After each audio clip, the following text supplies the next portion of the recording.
That was Ralphie Seven's first run at Folsom Field, and it set off a good start for the Buffaloes, and there's a lot to digest as we get into this game. Let's just start with your initial thoughts, Sean. It was great to cover the game with you last night. Hope you got a little sleep last night. Oh, absolutely. Made it home at a decent hour for one of those late starts, so that was good. Got almost a full night's sleep before I had to get up and take care of stuff, so I'm feeling relatively refreshed today. But yeah, Ralphie started off at things on a high note, so that was good to see. And I think that her second run after halftime, man, that one looked fast. I think that one was even had a higher top end speed than the first run, and it's exciting to see that. And it's hard to imagine. I mean, already at 1 year old, she looks to be as big or bigger than than Ember was, and so when we're a couple seasons down the road and she fully fills out, she's going to be a force to be reckoned with, I think. You can tell she's going to be a beast, and she's going to enjoy every moment of this. So, it's one of those things that I feel like we should give credit to the Ralphie handlers for making that decision last fall. And I know it takes a little time, and people were frustrated that Ralphie 7 wasn't ready for the start of this season. But I mean, there are some challenges involved in this. I did a whole 4-point series, 5 or 4 part series on the Ralphie handlers a couple off seasons ago. And I mean, this is not a natural thing they're asking this wild animal to do. Right. And so they've done a good job there. And it's good to see a Buffalo with that zest. We got to bring on the Deacon because I know you want to talk about Ralphie 7. I was about to hit the road, man. I'm sitting in the back room there. I ain't Elvis, bro, waiting for the warm-up band. Are we even going yet? We are live, sir. We are live. So yeah. Preach. All right. Well, thought we were starting at 3:30. It's 3:33. All right. Well, all right. The people need their content, man. So we're giving it to them. But we're giving it to them. Yeah, we are. That's what Grandpa used to say.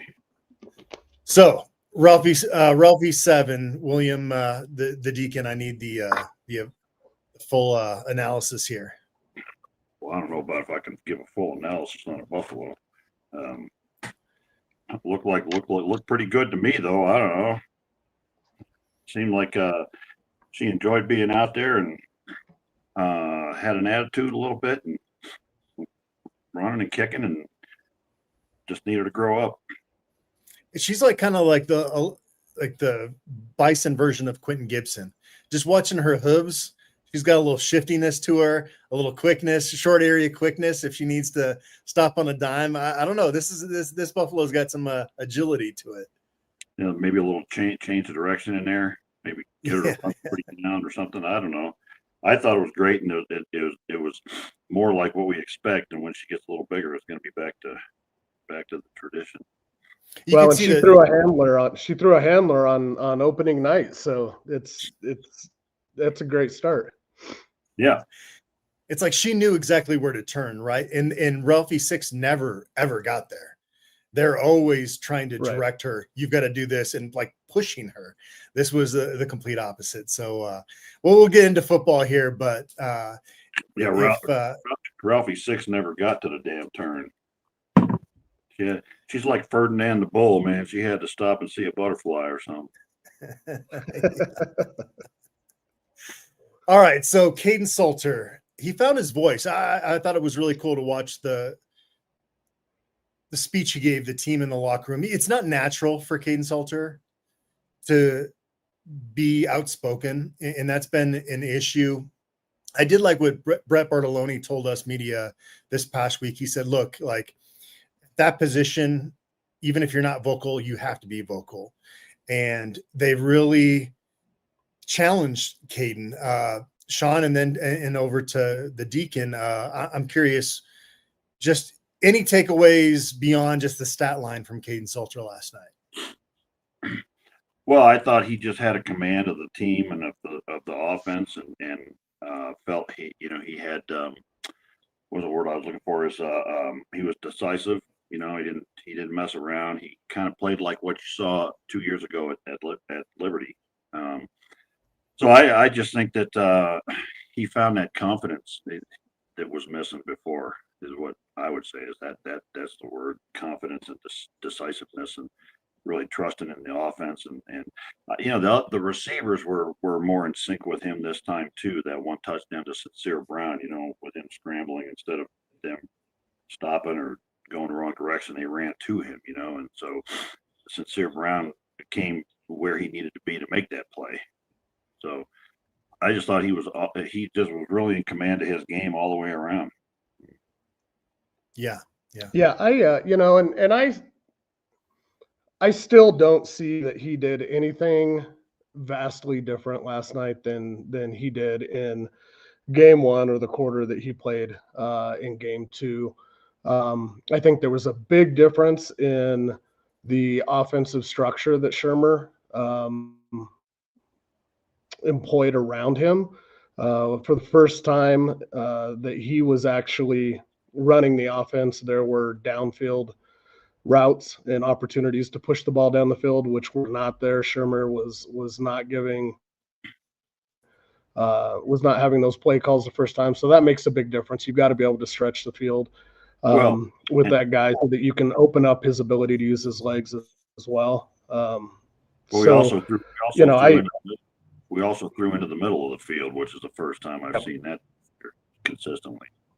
Yeah, so there was a lot of the same stuff. There was still a lot of mesh, and I think his decisiveness I saw decisiveness there from the first get-go, and I saw him doing what he needed to do, making quick reads, putting them where he needed to put them. It was really just the fact that, in that opening game, it was the off-schedule plays where he wasn't in sync with his receivers, and we had 4 of those missed in the opener that could have potentially been big plays, and you saw that improve. So obviously it's something that they've worked on, and that he's spent some time with his receivers doing that, and you could see him on that on the touchdown to Sincere Brown, even just kind of making sure that he waved him upfield, which is what he wants his guys to do. He wants his guys to run behind the defenders on those, because I think he trusts his arm, and he knows that he's got the ability, unlike a lot of quarterbacks, to put it over the defense and make a big play out of it. So, you saw Sincere kind of do that. He was running across the field. He turned it up, and Salter put it right on him. So a lot of that's just what you need with new quarterback and new receivers to get on the same page. And I think it just highlights the fact that there were some panic reactions that happened on the staff as well as with the fan base coming out of week one, and that paid its price over in game 3 especially, and now we've reverted right back to where we should have been going into week 2, and I think we just have ground to make up now. Got a comment here from East Coast Kev. He says that Coach Prime humiliated Salter. He owes him an apology. This is a topic that we need to get into. First off, all 3 of us on this panel have said very consistently that we feel like Caden Salter gives this team its best chance to win football games. When I asked Coach Prime if Caden Salter needed a wake-up call the last couple of weeks to get what we saw last night, he didn't really buy into the wake-up call aspect of it, but he then said enough to explain that Caden Salter was not doing what he needed to do in this program for them to feel like he's their QB1 throughout the rest of the season. And I go back to that Houston game. I'm like, the wake-up call should have happened already, and you probably should have maybe pulled Staub, midway through the first half, late in the first half, gotten some more of those reps for Salter. But generally, the way this is played out, a lot of this is on Caden Salter too. Can we admit that a little bit? No, absolutely. And I think it's not, and I just don't see that it's on him for his play. I don't think it was his execution in his play. I think it's all those things that nobody sees. I think there's been a lot of intimation that he was, that he just wasn't absorbing and accepting the leadership role, and being vocal and doing some of the things that they wanted him to do. And we've heard all along that he's not necessarily a stellar practice player. That he's not the guy that's the grinder and the gym rat, as well as being vocal. So I think there were just some things that they wanted to see from him from a leadership perspective, but that he needed to do. And it sounds like he's doing some of that, but I still go back to, the fact that that's all stuff that should have been taken care of in the 2 months of fall camp.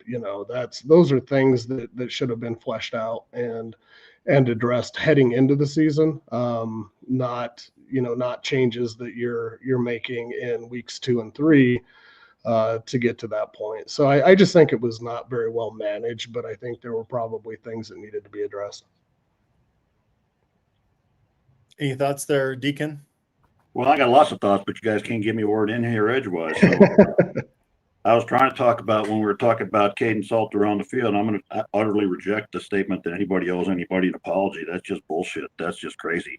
It's a tough man's game, man. And if you don't get to play this week, tough shit. You get your stuff together and you come back next week. If you don't want to pay the price and get sat on the bench, then don't play the game.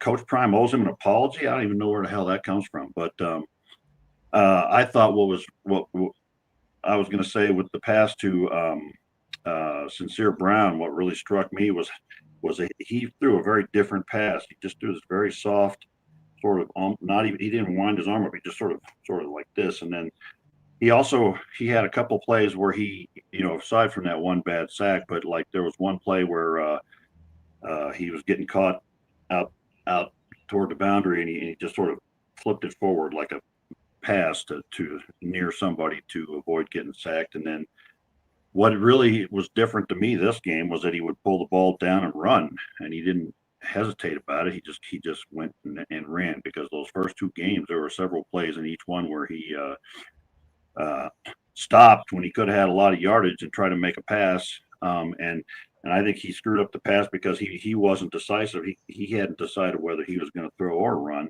and so he didn't do either one really well. So I think that this game, I think he decided he was going to run the ball when he had open field, and he had a lot of open field. And so I think this was a good game to get him back on track. But I think, as a coach, you got to make hard decisions. I don't think he did anything necessarily bad, but I think we were looking for something to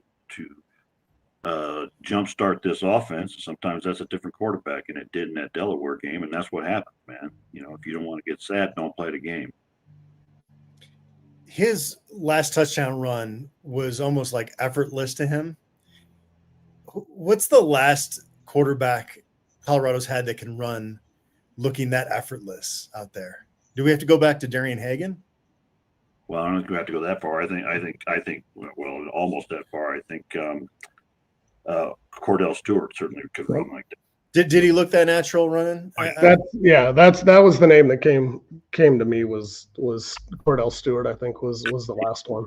You really can't compare it to Darian because he didn't really drop back and throw much. It was, he was an option quarterback is more like a running back who takes the snap in some sense. Side note: Julian Lewis is now 18 years old. He's no longer 17. So happy birthday to Juju. We can't get much further, William, without your thoughts on the offensive line. Obviously, Jordan Seaton got banged up, but it sounds like he's fine. It sounds like he's going to play next week against BYU. Zy Chrysler also knocked out of the game. I think there was a point in there where Zarian McGill was a little banged up, but he graded out really well in the game. Just your overall thoughts on that unit to kind of wrap up this offensive analysis here. Well, I put up 2 plays into the BuffStampede message board. I don't think they might have been back to back. I think it was a play in between the 2 of them, but one was a stretch zone to the left, and it was all RPO. It was all at the same play. One was a stretch zone where he handed off to Dallin Hayden, and he ran 7 tough yards. And then the next play that I put up there is exactly the same play, except this time Salter keeps the ball. And what I'm fairly confident of is that somebody up in the stands was watching. And what you do is, you run that play and you don't watch where the ball goes. You watch the other guys and see what they do. Do they stay home? And so on the first play, if you watch it, you'll see the big open hole that Salter exploits on the second play. But what stands out to me is that the zone blocking in both plays is really outstanding. They take their steps. They're all moving to the left. McGill does a really great job of peeling back and picking up a blitz coming on the inside. There was a linebacker there, but that's just because there was one too many defenders to block. But then Hayden actually did something I never saw last year, which was put his shoulder down and run through it and pick up that 7 yards. But I don't think I'd be, I haven't watched every team in the country extensively, but I'd be hard pressed to believe there's many guards out there playing better ball than Xavier Hill right now, because that guy is just beating people up, and he has been all year.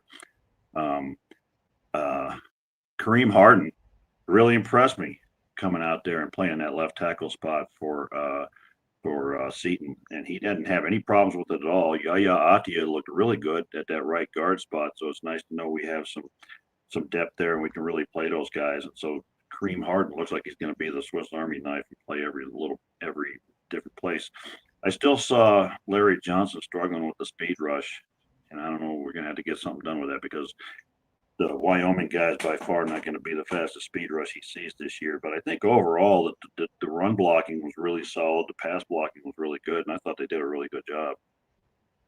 Yeah, I think there's, they still have work to do at the right tackle spot. Really, the right side of the line, I think, is not playing as strongly as the left side, and a lot of that is in pass, in past situations, because even when they put Andre Roy, at right tackle, he's also struggled with speed rush guys. So that's just a problem. We had that problem, for quite a bit of last season too, and that side of the line also really struggles with some stunts and twists.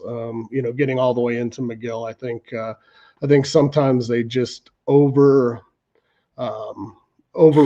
and overlook on when they call a strength to their pass protection. They get so zeroed in on that they don't have heads on a swivel, and they don't see a lot of the stunts and a lot of the things that are coming backside, even sometimes that are crossing their face. So just a little bit slow to react, and it's some of those things that that you hope just start to come together as we get a little deeper into the season.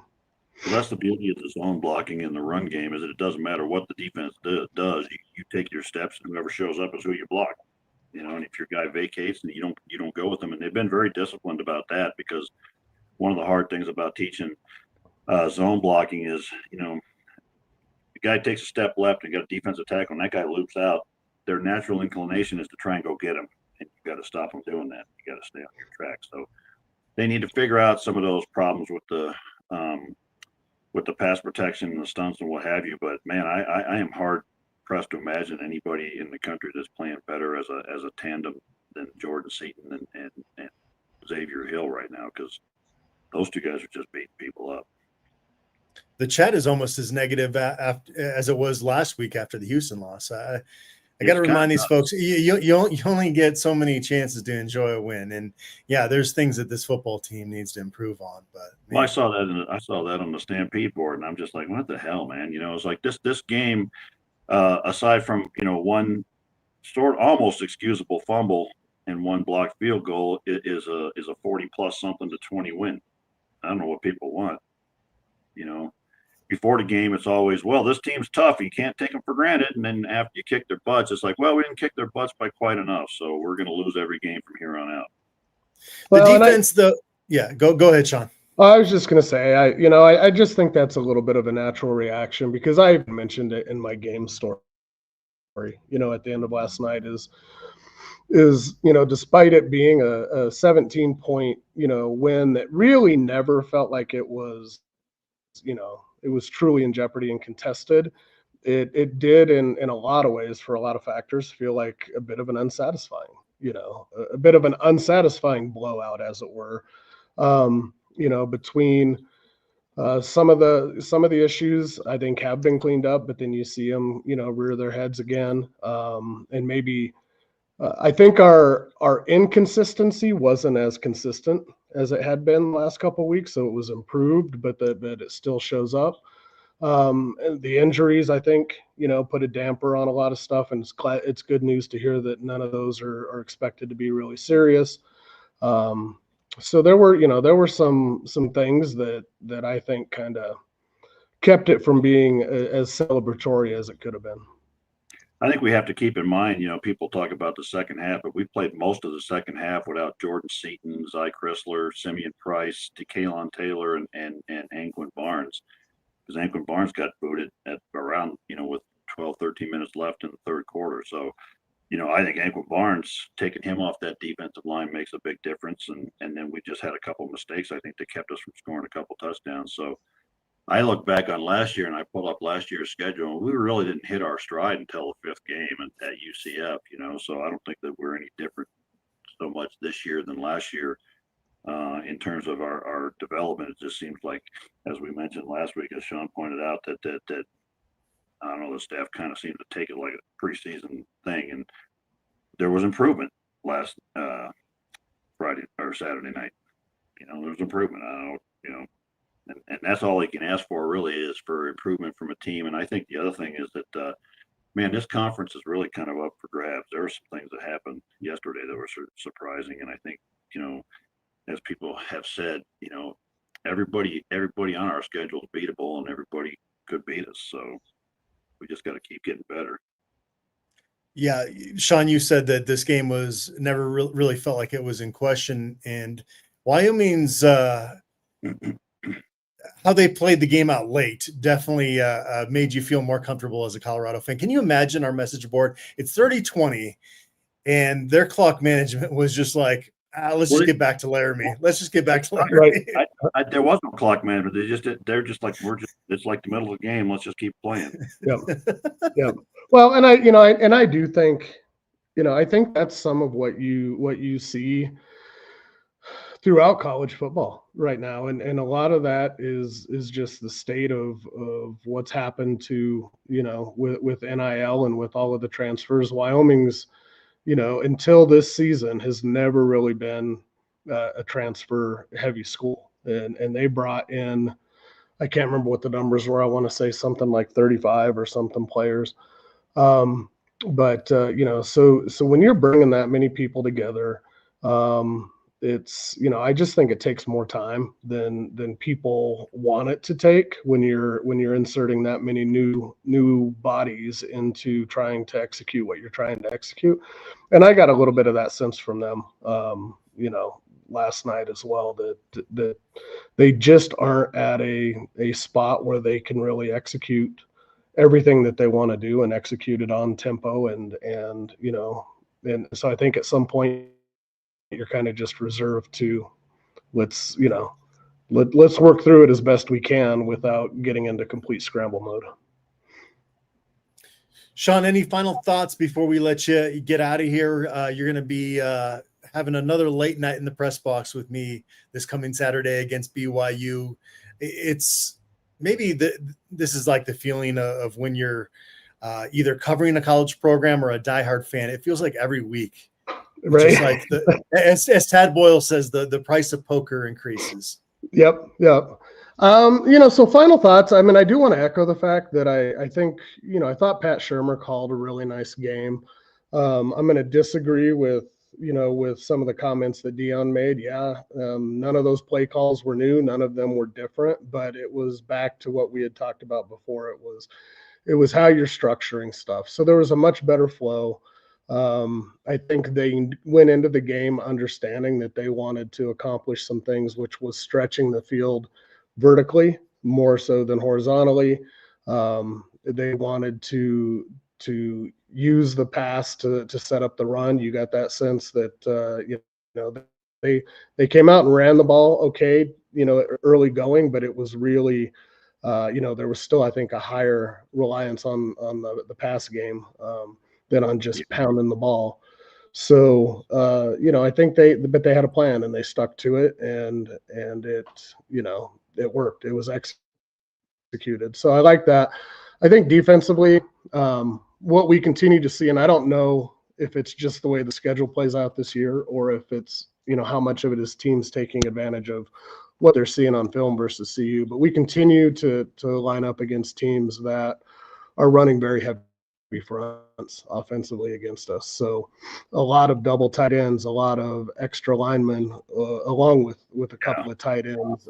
They're extending the line of scrimmage. They are changing the strength of line of scrimmage to try to take advantage of the edges, which is not necessarily our ends, but it's where you've got safety and cornerback insertions on the edge. And there's still, Colorado's still challenged with that in terms of getting their leverage fits right on those edges. And that's where you're seeing a lot of the gash stuff. We're still seeing some stuff up the middle with some guys being out of position on the interior, but it's that off tackle, especially with the extended offensive line. So hopefully that stuff continues to get cleaned up, and as they're seeing it more frequently, it improves. But I think those are my two kind of big takeaways from the game. Awesome, Sean. Always appreciate you. Is there anything else you want to ask him, William?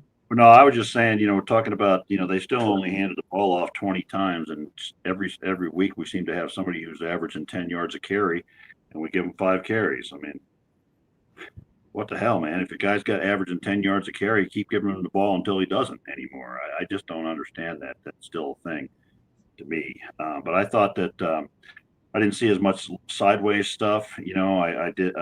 We used the middle of the field really well. So I thought that was improved, and we really gave Salter a game plan that he could work with. So I thought that was a lot better. All right. Make sure you tune into BuffStampede.com to read all of Sean Niehoff's writing. Like I said, he's going to be in the press box again with me at BYU. And always appreciate you, Sean. Thanks for joining the show. All right. Thanks, guys. Enjoy the rest of your Sunday. All right. We'll see you. Let's pay some bills here. The Taco Bell's decade menu is back, and this time it's focused on that crazy time period that we called Y2K. If you or a loved one experienced emotional distress due to slow internet 25 years ago, Taco Bell believes you're entitled to a delicious escape. With Taco Bell's decades Y2K menu, you get 5 faves like the cool ranch Doritos Locos Taco, caramel apple empanada, chili cheese burrito, 7-layer burrito, or double-decker taco, all for $3 or less. You already suffered dial-up. Don't wait any longer. Experience Taco Bell's Decades Y2K menu now. Also, don't forget to add on a $7 Buffs box with 4 Taco Bell classics and a collectible CU Player Cup featuring Jordan Seaton, Juju Lewis, Draylon Miller, or Quentin Gibson.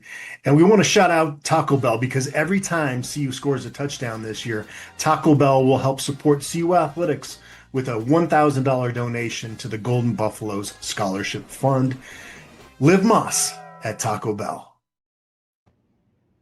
We still got Sean there. Sorry, bud. Hey, Deacon, have you had Taco Bell recently? Yeah, well, I'm not sure about I like this Deacon stuff, but okay, we'll go with the OG then. People on the board are using it, so and somebody said I'm just regurgitating what Coach Prime said. Well, here's a news flash to you. I didn't watch any of his interviews, so I don't know what the hell he said. So, well, you can't take that stuff personal. People. No, I don't. No, I'm not taking it personally. I'm just shouting out a public service announcement. That okay. All of my thoughts come from this deranged area up here. Well, as long as it's the frontal lobe, you're doing okay, man. Just gotta stay out of that amygdala. Mostly back down here, I think. The lizard brain, but when it comes to Dan Lanning, you go lizard brain pretty quick. Yeah, Yeah, I think I guess I'm still just surprised at the amount of. I guess I'm not surprised after all these years being a CU fan that the negativity towards a big win. I don't know what people expect exactly out of these games. I guess they're looking for 60-0, but you who was it? I think it was Illinois got beat 62-0 in their own 62 to something in their own house yesterday by Indiana or something. Yeah, they scored some points, but it was a massive blowout. Yeah. Yeah, so things happen. This is college football, and like I said, I think last year we didn't really start to roll until Game 5, and those first 4 games were all I don't know, kind of sort of felt the same way as this one, I think. Yeah, no, I definitely feel like, especially with the first 4 games, this was one that you could grow a little bit from while still having trepidation based on who they played, and especially Wyoming. I pointed to like them getting 20 first downs. Like you can't take your foot off the gas like that defensively. But that's kind of natural. And I'll be honest, the students section kind of was leaving the game early too. People were checking out. Like that can't happen again this Saturday night against BYU. They need those students in that section until the end of the game. Yeah, I mean, it'll probably be a more interesting game that goes on longer. I guess the quality of the game dictates whether people stay or not. And I think what did we get to, like, wasn't it 30-3 or 30-10 at one point or something like that? I can't remember when we got to 30. It was 28-3 early in the third quarter. And I think people probably thought the route was on at that point. And I think I think this CU team does need to learn. And we've seen this the last 2 years. They do need to learn how to step on next and finish things, man. Like whether you go back to what was the game 2 years ago that we lost a 30-point lead. So they need to learn 29-point lead. Yeah, need to learn how to finish things. And I would say that we had a lot of people missing in the second half, so we're kind of putting together some. I don't think Brandon Davis Swain even played. So we're kind of getting down. He's got a brace on his knee. Yeah, so we had some people out, and we still got the job done. I think we put up 500 total yards, 497 before somebody says I didn't. I'm not correct, but I don't know. We had 10 more points. We lost on a fumble and a blocked field goal. And of course, as soon as I saw the blocked field goal, I knew the Mata hate was going to come out. Some things about CU fandom are as predictable as the sun coming up, but. We saw some things. I mean, Quentin Gibson on returns was crazy. I mean, the guy was nuts. And so, he's going to return one for a touchdown at some point this year, and I think some of those receivers showed up. Omarion Miller had the kind of game we've been looking for. Sincere Brown, another big play. So I think that receiver room showed up.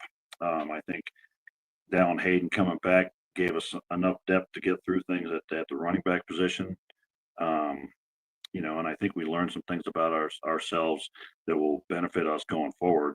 I just don't see anybody on our schedule that's unbeatable at this point. So, every team out there, this is college football in the portal era, man. There ain't a team outside the top 10 that doesn't have issues. Yeah, every team in this conference is going to have different challenges. BYU might be one of the more challenging challenges that Colorado has. And maybe that's my mind going back to the Alamo Bowl and just seeing how innovative they were offensively in attacking Robert Livingston's scheme. Should we bring in young Will? He's been waiting a little while. Yeah, I saw him. He put a message in there saying, "Why is the board so salty?" Why is the board so salty there, Will? I'm so sorry. I was having an intimate moment with Ralphie reliving last night. I didn't know I was going to be coming in so soon. What's going on, gentlemen? How are we doing today? Doing well, man. Let's get all your thoughts, starting from Ralphie to Chip to everything. Yeah, I was just going to say the chat will probably kill me because this is actually Chip. This is not Ralphie. Never been a Chip guy, more of a Ralphie guy. But man, Ralphie 7. I saw somebody say last night that. When she didn't want to turn at the 50, she wanted to keep going to the 60. That you got to run her. So, and I thought that was a great. I watched the presser last night, and I saw Coach Prime say, Ralphie 6, she was tired. She just wanted to go to the crib after the game and just hang out. So I think we got a young, sprightly Ralphie 7 now. It's looking good. I don't know if it set the tone or not for the players. It sure set the tone for me as a fan, and I enjoyed every minute of it. Yeah, I'm waiting for the somebody to come in here and say we got the Ralphie 6 in the middle of this screen, and then we got the Ralphie 7 coming in on the other side of me over there. Is that where we're going here? Maybe if we got to put a Ralphie 7 on here, or put just a little chip mascot, that's fine. But I don't know. I've been paying attention to the chat too. Are we angry? Are we upset? What's going on? It was 37-20. I thought Caden Salter played the game we've been waiting for him to play.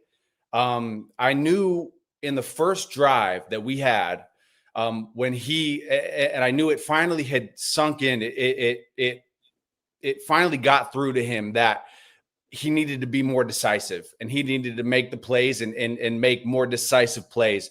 And it hit me when the first drive, he went through maybe one or two progressions, saw that something was not there, and he tucked it and ran for maybe a 15, 16-yarder. We hadn't seen that level of decisiveness from him yet this season. I think the first couple games he was questioning that. He wasn't really tucking it and going. And as we see, if he does that, there's plenty of room for him to make amazing plays and game-changing plays. You guys, do the recall of Cordell, our past guys like that who are mobile.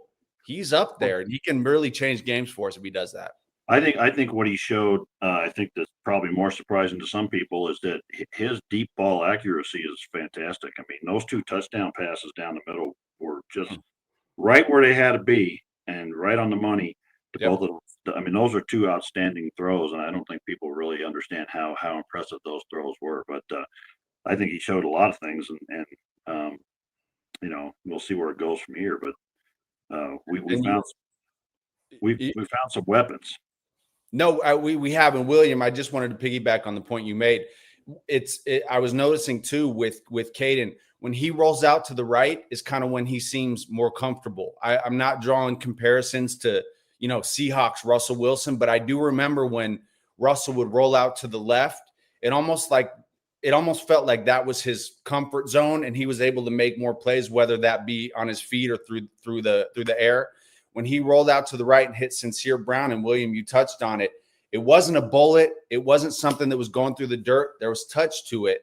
And it almost looked like a little lob, which was perfect, caught on the go. And then obviously, that ended up in an explosive play. He felt far more confident last night. And the great thing about that was he had his eyes downfield, and he saw Sincere Brown. He was directing him to where he wanted him. Yeah, he did. He told him to go. Yeah. So that's a quarterback and receiver in sync, and I think they're starting to get there with all of them, but so that's a good thing to see. And I think going back to your original question, I think people look at see the name of a team like Wyoming, and I guess they expect to see 60 to nothing, but they come out to play too, and so I don't know. I think it's a game where a lot came out of it, and I don't. The other thing that people seem to tend to do is, well, if we don't do thus and such in this game, we're not going to win anything down the road. But you can't do that in college football, because every week is its own week. And like I was just talking to Adam, like Indiana or Illinois got beat 62 to something by Indiana. Does that mean Illinois sucks and they're not going to win another game? It's just a bad freaking day, man. Mm-hmm. Yeah, I agree. And you said, in this transfer portal era of college football, everyone has their issues, and no team has yet to be consistent every single, week. You look like a team like Texas too, with Arch Manning.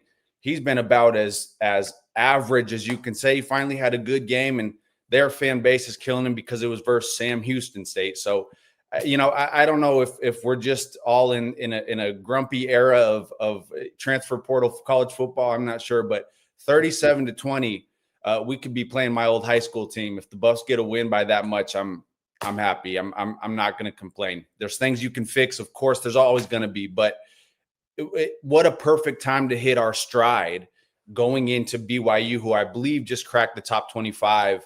Yeah. The AP poll came out. So we're gonna have another late game. Adam, you're gonna be there late, another late night for you. But what a great time to catch our stride. It felt like our offense finally has found some cohesiveness and confidence. Perfect timing going into what will be a game, which what the young folks say, getting our lick back for that Alamo Bowl beatdown they put on us last year. I think we want a little bit of payback, and it couldn't be more perfect timing. Yeah, Colorado fan said, we need naps. And he might be talking about himself, and he's definitely talking about me. I actually, I cut out caffeine a while ago. Not that caffeine's really that bad for you, but I get out in the morning with my dog, and that kind of gives me that rejuvenation. But I got where are we going? I got some coffee going for the first time in like a year. So yeah, it's going down, baby. And it's probably not the best thing for everybody's mood when every damn game ends at midnight, you know. It's going to be no different. You know, it's going to be no different next week. I did catch the presser. I went on to Buffs TV on YouTube because, you know, we don't get any of the local stuff out here in LA, which always, you know, it kills me. So I go and on Buffs TV and watch, and I'm listening to the presser. Coach Prime comes out and the camera pans over a little bit. And who do I see? Mr. Adam, full suit, looking spiffy and swagged out there. He got a compliment from Coach Prime for the great question that he asked, which was, I thought, a great question, and I thought answered great. So I just knew when I saw that, because I was getting ready to go to bed at that point. I was like, Adam's in for a long 7 night. a.m. 7 a.m. is when I went to bed. Yeah. Yeah. At least it's off a win, though. At least it's off a win. Could have been worse. Yeah. No, that was an interesting post-game presser, though, wasn't it? It was. He you know, it reminds me of, I was waiting for him to pull the Coach Saban of a few years back. Alabama fans were leaving early, and Coach Saban essentially, you know, pulled a public service announcement and said, if you guys don't keep your butts in seats the entire game, we're going to have an issue. And I was waiting for Coach Prime to say that. I know it was a blowout, but we got to have, you know, we got to have butts in seats the whole game and keep that support. But it was a good press conference. And of course, he brought up he keeps, one thing about Coach Prime is he's going to keep receipts, and he's going to remember exactly what people say and say, oh, well, I'm not hearing anything about Pat.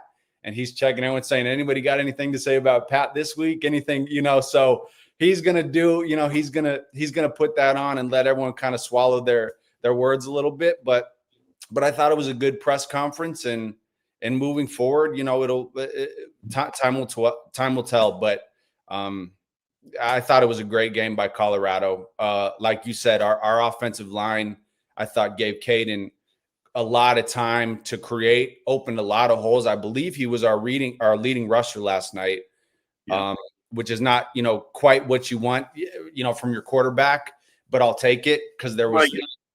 You don't mind you don't mind it in this instance because it's built into the offense, right? You know, and it worked. You know, you don't want him to be a leading rusher because he's scrambling all the time. True. You know, for his life and things like that. But this is built in, you know, and like if you go on the Stampede board, I put up 2 plays that illustrate how this RPO works, you know, and how it sets up other plays. So they ran it the first time and down. Hayden got the first down. And what it showed, if you're watching, and the way you watch a play from up in the booth is you're not watching to see what the success of the play is. What you're watching is the other guys on the defense who are not near the play to see what they do, right? Because you're looking to exploit things that they do. You look at that first play and you see that they weren't staying home back there. So the next play, I'm sure they just told them, hey, hold on to it, you know? So when he's running like that, I don't have any problem with that. Yeah, I'm seeing a lot of comments of people saying that we play man coverage too much. What do you guys think about that? You guys think us constantly playing? I mean, we've shown in the last few seasons we're going to play man almost all the time, man coverage, and sometimes that gets us into trouble. What are your guys' thoughts on that? I think it's a debate at this point, right? Because you don't feel as great about the cornerback play through 4 games as you did a year ago. Yeah, you know? I mean, you did it last year because you were locking down on both sides, and you could even do that. And I hate to say it with the backups as well. And so we're not getting that so far this year. So the man doesn't look as impressive. but man coverage gives you other options to do with your front seven that you don't get if you have zone, and it also can give you a little more advantage in the run game. So I don't know what Livingston is thinking in his head as far as why he wants to do that, but there's reasons why versus zone, and I don't think zone is automatically the answer to all of our problems. You know, it's a little more passive, I guess. And Yeah. I would expect that some of it has to do with the personality of the head coach, who just happens to be the best defensive back in the history of football. I don't know. You know. Yeah, you're right. It could be a reflection of Mr. Press Cover himself. Yeah. Right. And it could be, you know, because I've worked with coaches who were great players and NFL players and whatever, and sometimes they don't understand other people can't do what they can do. So there might be a little bit of that too. Mm-hmm. Even on the back end, I've really liked what Tawfiq Bayard has done the last couple of weeks. God. But Yeah. you know, you put Ivan Yates in there, and one of the first plays he's out there, he completely takes the wrong angle. They get a long run. Yeah. Carter Stoutmeyer had made a nice play early in the game, but made some had some struggles later in the game. The secondary is not what it should be 3 years into the Coach Prime era, if I can speak frankly. Yeah. Yeah. Makari Vickers gave up that long touchdown, you know, and wasn't the worst coverage. He wasn't getting beat totally, but he was a step behind, and I don't think he saw that guy was going to run past him. But yeah, double move for the second week in a row. They did that to Makari at Houston last week as well. Yeah. I was just going to say, it looks like they just saw that film and went. Well, yeah, you know, right. Yeah. So let's see if we can't get him again on that. And so hopefully they sit down with that this week and get him over that. But I think Adam's point is, you know, one thing I thought when we got Deion Sanders was we're going to have great secondaries, right? And we did last year, you know. Yeah. But we didn't look ahead enough, I don't think, to this year to make sure we had enough in there. And I think they're getting better. I mean, I think Tawfiq Bayard is really finding his game in a variety of ways. But you know, we needed to have more depth and more guys ready to go, knowing what we were going to lose last year. Yeah. I actually thought, I'm sorry to cut you off. We'll go ahead. Oh, no. Well, as I think about it, we didn't really lose. We only lost one guy. The other two came back. Well, we lost two. We did, but you know, DJ McKinney, obviously, you know, he's expected to step into that role, and I think he has for the most part. He's doing good, but I just kept waiting because our offense last night felt like it finally was clicking on almost all cylinders with a little bit of lack of run game. I can't wait until our defense, especially in the secondary, clicks fully, because there's just inconsistencies. We got some really tough, questionable pass interference calls early on last night that were killing us early. But you know, we'll see a guy who's in a perfect position, make the right tackle. Obviously, Bayard was doing great, Preston Hodge, and then it feels like the next series, it's almost a whole different player, and that kind of up and down inconsistency, you know, it hurts us in that passing game. You know, Adam, you were going to say something before I go. Well, I was going to say, I actually thought Preston Hodge played a good football game last night. He got 2 PIs against him. Yeah. Actually, late in the game, there was a play in the end zone where it probably should have been a PI against him, but it wasn't. And it was like, okay, like, you know, whatever. The shirt like that. Yes. Yeah. I thought he improved quite a bit last night, despite those penalties. Yeah, I would say on at the other end of the field, you know, the guy who finally showed up that I've been waiting for is the Arden Walker that I was waiting for. Oh man, did he play a game? He was big time last night. You know, that safety, that's as pretty. He you know, it was a classic push pull with a little rip, and it was just, you know, I don't know if anybody knows what the hell I'm talking about, but absolutely, you know, he long armed him, and then and it was just gorgeous. I watched it like 5 times in slow motion. It was textbook too. Yeah. And you know, he also collapsed him to make sure that he wasn't able to get rid of that ball, which is what you look like too. Yeah. You're coming down with me with the ball too. Yeah. So he essentially had 2 sacks last night. They gave him credit for 1.5, but that was the Arden Walker I've been expecting all season long. So hopefully he picks that up and goes where he should with it. You know, it's good to see Jaheim Otis. I thought the reffing was pretty even, pretty fair, pretty good. The targeting call was targeting, man. Yeah, it was. It was. at full speed as the play happened, I didn't think it was. And then when they showed it and they slowed it down and they showed it, it's like, oh yeah. Cause he made a little move with his head. He speared a little bit. Yeah. And it always looks, I mean, you slow anything down, it's going to look 3 times as gruesome as it does. And that's why it's tough for these refs. I try not to harp too much on these guys because they're seeing it in real time. You slow anything down, it's going to look a lot rough. But you're right. That was a targeting call. And that's a big loss. Anquan Barnes, I think our best defensive tackle right now. And, taking him out of the middle there, I think had a big effect on us in the second half. Yeah. Yeah, I agree. And just one last thing. Quentin Gibson, huh? He's what's the over under him taking one to the crib this year? It's a sure deal. I'd say 2, 3. Every time that kid touches the ball, and he's a true freshman, I believe, correct? Yes. Yeah. And every time he touches the ball, I'm like, oh, he's one tackle, one crease away from gone. Yeah. Gone. He on that long one up the left sidelines, right at the end, he's going full speed and he makes this little jump cut that blows my mind. My knees would explode. And he almost got away. He did. Yeah, and it, like I think Adam said earlier, like his feet go so fast, and I was watching with my girlfriend. That was Ralphie 7 I was talking about, but but you were comparing it. There are comparisons, though. Yeah, you're right. I said to my girlfriend that I was pointing to Kalen Taylor. I said that's the fastest guy on the team. She said he can't be faster than that other kid. And I'm like, even she knew well. You got a point there. I said I bet in the first 10 yards the other kid's a lot faster, but over the longer distance, the Kalen's going to beat him probably. That's true. Man, I'm excited. I love how Coach Prime said he's got the ultimate green light. He can return anyone, even if it's back in the back part of the end zone. He's got a green light to take it because you just know I can only imagine how many times he's broken them in practice that we haven't seen. I'm excited for him to show it in a game, and it's coming up for sure. You can just tell. And I think it's exciting for the people that are in front of him because they're like, hey, if I make the block, man, this guy will do something with it. That's all you got to do. Make it. I think Prime alluded to that in the presser. He said there's one person on each special teams or on each kick return who just didn't secure his block. All the rest of them did. There's one guy, and then that's the guy who kind of trips him up. So I'd like to see Quentin Gibson on the jet sweep. That'd be, get him out there on the corner and let him run. No, we got to use his speed for sure.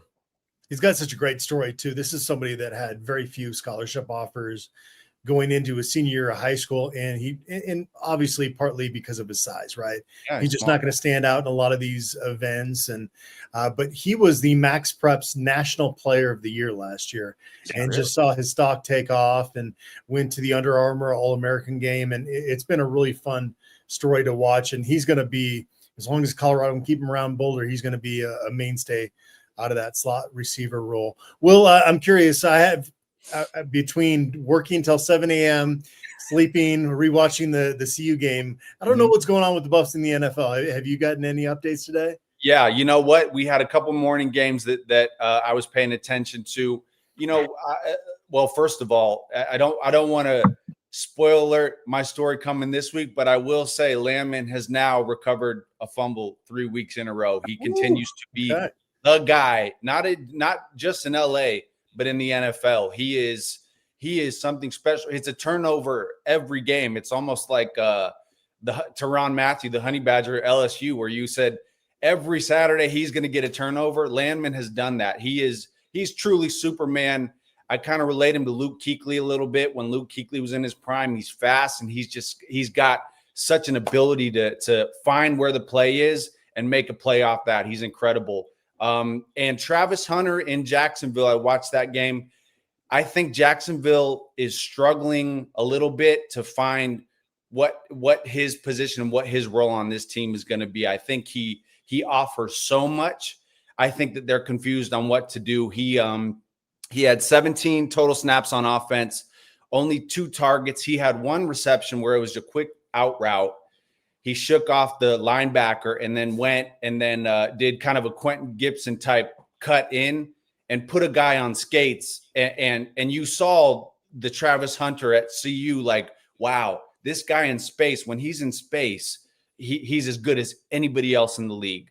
I think Jacksonville's struggling to put him in those positions. He didn't get a lot of targets, but in crunch time, it was a close game. Jacksonville barely edged it out. He was in on all those defensive snaps, and he was covering their guy and everything like that. So he's still playing meaningful downs, just not the eye-popping, Trav that kind of we were expecting early. What do you all make of? I think I've heard reports that Jacksonville says that he wasn't fundamentally wasn't doing fundamental routes and things, wasn't taught fundamentally solid football. From what I'm seeing, I do believe he's so gifted, and he's been so gifted his whole life. I don't think his route tree is as precise as it needs to be. The good thing about that is he'll learn that in the offseason, and he'll learn that as time goes to do crisp route. When you pair him up side by side, which me being a dork has already done that enough times this season, but to a Justin Jefferson or Jamar Chase doing the same route, Travis's is nowhere near as efficient and precise as it needs to be. When you're the most gifted guy around your entire life, I don't think you need to hone in as much on those skill sets. So I think there's something to that. The good thing is you give him an offseason, you give him the rest of the year to get these reps in an offseason. He's going to be a totally different player next year. But there is a part of that I have been seeing. Yeah, I think it takes me back to Michael Jordan and how hard he worked on every fundamental thing, because by the same token, it was such an easy thing for him to play the game, and he had to learn it as a pro. Over time. Yeah. When you're the most gifted guy, LeBron James too. I mean, LeBron James he didn't even have a turnaround jump shot until year 7 or 8, because when you're the guy since you're 8 years old, you don't really have to hone in on those skill sets as much. And then after time, the work ethic is there. The good thing with Travis is he fishes and he plays football, and that's it. So, he's going to watch film and get better. I'm waiting for it to happen. I think it's going to be a slow burn, but I think he'll hit his stride midseason. We'll see some more production from him. I need him to send me a big enough check that I can just do fishing. Yeah, right. Yeah. Now he's got the other thing is I see him every third commercial is him, whether it's Adidas or Celsius or he's got every commercial and every ad in the book. So. He's magic on the screen. He just has that smile, and he's just got everything, Yeah. So I'm not worried about him at all. I think it's more of a Jacksonville problem on where they're going to put him and how they're going to solidify his role there. But I'm not worried about him because, again, you see him in space and you see him in coverage on defense, and he's still a playmaker. It's innate. All he's got to do is hone in on the professional side of it, and he'll be fine. And Shedeur Sanders is still stuck in hell, a.k.a. Cleveland. That will be an ongoing saga. Will, always appreciate you for joining the podcast. Hopefully we'll see you again next Sunday. Absolutely. Thank you, gentlemen. I appreciate it. Go Buffs. Maybe on the bye week we get up to Boulder and have a burger or something. I'm planning on it. I'm planning on coming out in October. We'll go to the Hungry Toad, show some love to them, and go talk football. Let's go give some love to the Hungry Toad as well as McCaulay. There you go. There you go. Is your business growing but not quite ready for a full-time CFO? McCaulay Capital offers fractional CFO services for companies doing more than $3 million in annual revenue. You get expert financial leadership without the full cost. Learn more about how you can improve your business's profitability and cash management at McCauleyCapital.com.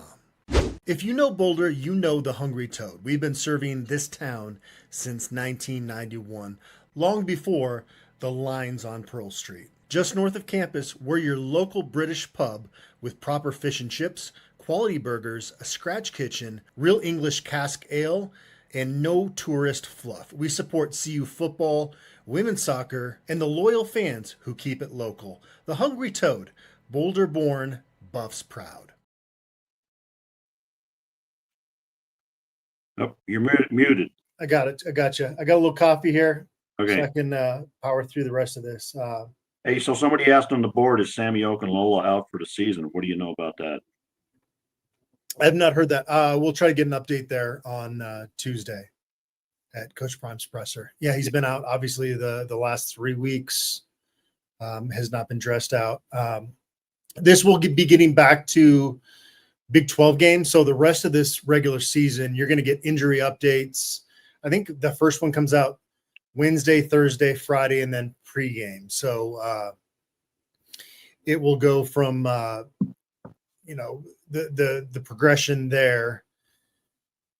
I'll tell you, William, there was 107 left in the first half, and I'm thinking, I don't want to stir up any quarterback controversy, but isn't this the time for Ryan Staub? No, I think we've got our quarterback controversy Okay. settled here. I think. Even at the end of the first half, I feel like that's his specialty. Oh, the 2-minute drill. Yeah, I don't know. Yeah.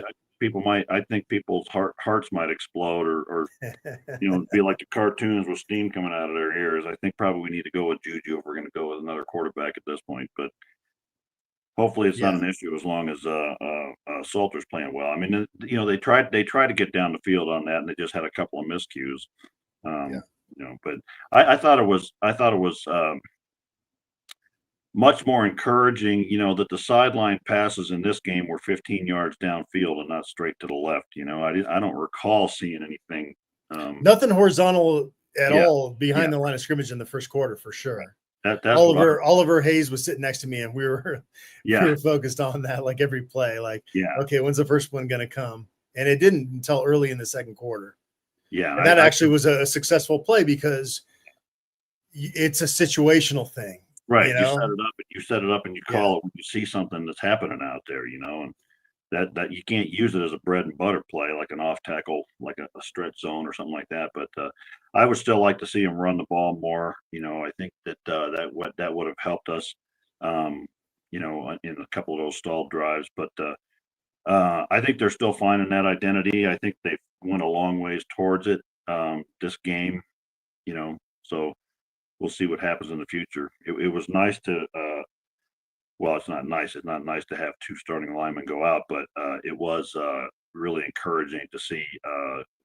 Harden was fantastic at that left tackle, and Yaya really showed what he could do at that right guard spot. So it's good to see those guys play some. Damon Greaves again, almost 2 of them.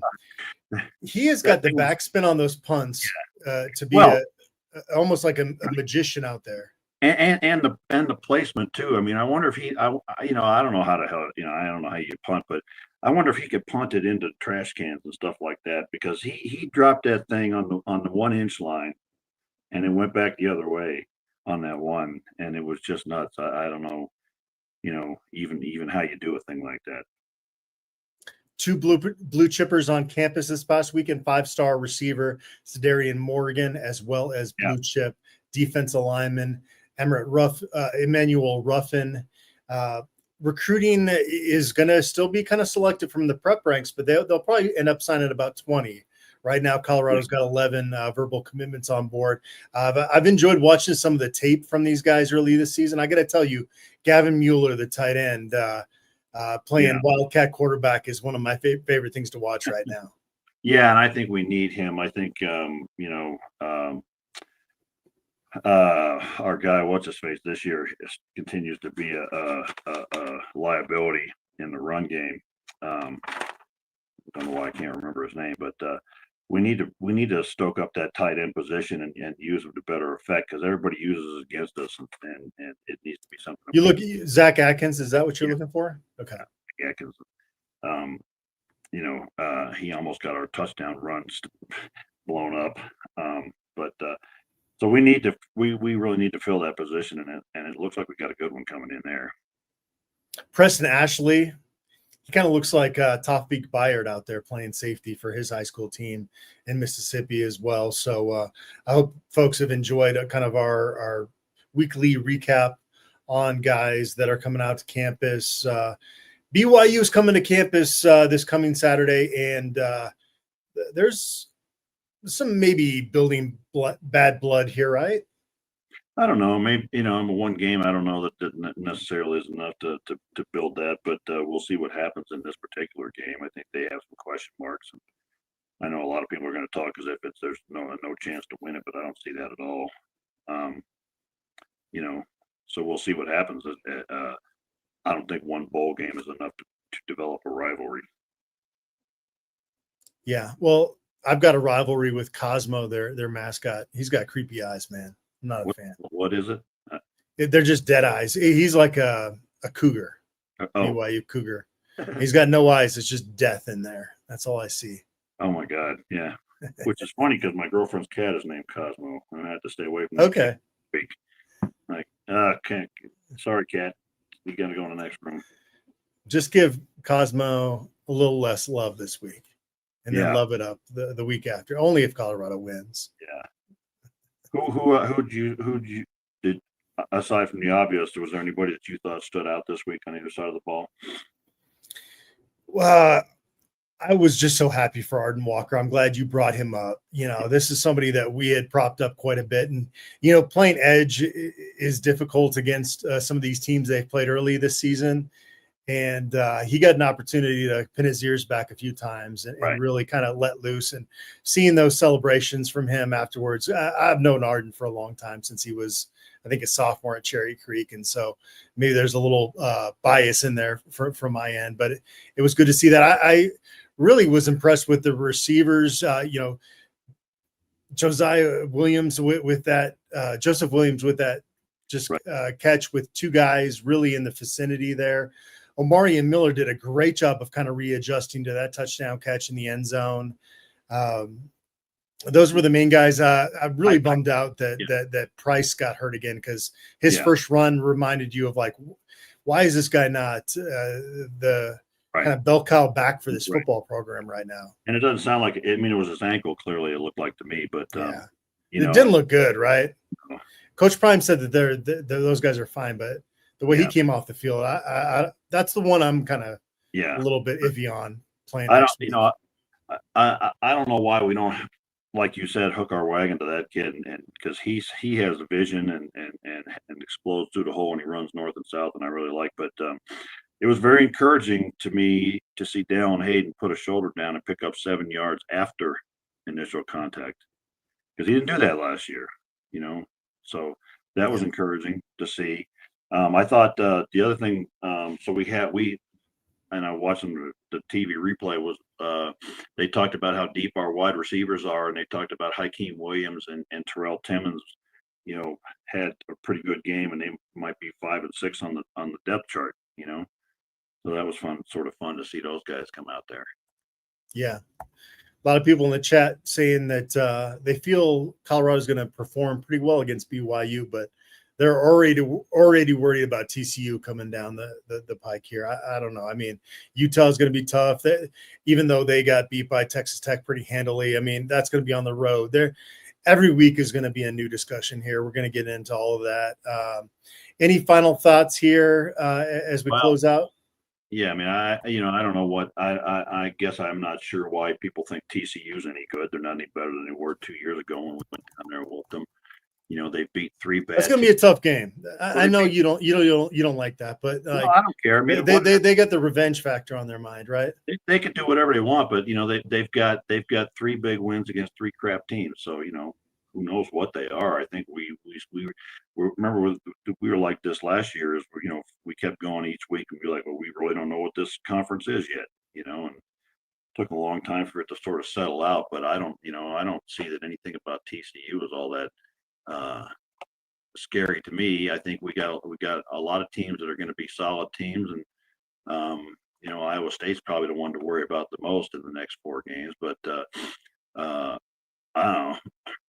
We just got to keep getting through these one at a time and see where we wind up. Yeah. All right. Well, the caffeine is starting to wear off here, William. So let's sign off on this week's show. We still need to get out to Josiah Manu to see him up Thompson Valley. We got to make that a priority. Colorado commit in the 2026 class. Let's coordinate our calendars and get up there to see that kid. Huh? Yeah. I just saw somebody talking about how great TCU's playing. Well, yeah, it's not hard to look good against Abilene Christian and SMU. So what ifs, man? SMU's got a lot of NIL money in their program. I can't say I'm an expert on their program this year, but Yeah. I mean, they're a 2-2 team, and their wins are against Missouri State and East Texas. I mean, I don't know. Yeah. So whatever, we'll play the games and see where we wind up, but people can think what they want. It'd be fun to get out there and see Manu and see what he does in person. So we'll have to find an open night to do that. Definitely. All right. I appreciate you. I can't call you the Deacon. Can I call you OG William? Or it's fine. I don't, Okay. Okay. No. I'm all good. Okay. Okay. Did they come up with a name for the Buffalo yet? Not yet. They gotta see the Buffalo's personality when she does her runs, and I saw a ton of great recommendations on my notifications last night. I saw somewhere where somebody said they name her after the first run when they see how she does. They haven't announced that, at least, I guess is what I would say. Well, I think that was a highlight for the season, certainly. Yeah, definitely. She kind of has right out of the gate, and she also seems to find the camera, because she always seems to be looking at the camera. It's so awesome. I know that Coach Prime and the football team aren't going to get motivated by Ralphie at home games, but it does fire up the crowd, and it makes folks that love the program feel really good about the tradition, and it's pretty special. Yeah, and I think it's something, even the guys on the TV broadcast said this one. The one guy said this might be the best tradition in college football. The Ralphie running. So, there are a lot of memories around that. Like stupid Tom Osborne trying to stand the Buffalo up, and then they all had to jump up on the rail. It's like, yeah, you're getting out of the way, man. It's a 500-pound beast. And she's going to grow, and she's going to be magnificent in the coming years. This Ralphie 7, soon to be named. William, appreciate you. Hopefully we can maybe do another later show next Sunday if it works with your schedule. We'll touch base, because it's going to be another one of those 7 a.m. Going to bed nights for me. But a little loopy right now, but I appreciate you for joining me. I appreciate Sean Niehoff. I appreciate Will Burnett for joining us, and look out for his Buffs in the NFL feature coming Monday or Tuesday each week. And appreciate you, William. Well, I appreciate you and for having me here. And somebody said LSU should run their Tiger, but that for some reason that reminds me of the time when Georgia was playing Texas, and the Georgia guy decided it would be a good idea to take the damn bulldog over to the steer. It didn't work out well for the dog. Yeah, no, poor Uga didn't need that stress in his life at that in that moment. All right, sounds good. Well, get out there, get some Taco Bell before next week. We can talk about it. The Y2K menu is out there, William. I'm telling you, it's good. There's good stuff on there. Maybe I'll get a picture, send it to you. In case you haven't heard, CU Athletics is teaming up with Taco Bell this season, launching the first ever $7 Buffs box, which is available at participating Colorado Taco Bell locations. What's in the Buffs box? A lot of great stuff. You get 4 Taco Bell classics, a cheesy gordita crunch, a beefy 5-layer burrito, a Doritos Locos Tacos, cinnamon twists, and the meal comes with a signature Buffs collectible cup featuring either Julian Juju Lewis, Jordan Seaton, Draylon Miller, or Quentin Gibson. And this isn't just about the food. Every single CU touchdown this year means more than points. Taco Bell will donate $1,000 for every Buffs touchdown to the Golden Buffalo Scholarship Fund. Nothing better than crushing a Buffs box while watching the Buffs light up the scoreboard. Live Moss.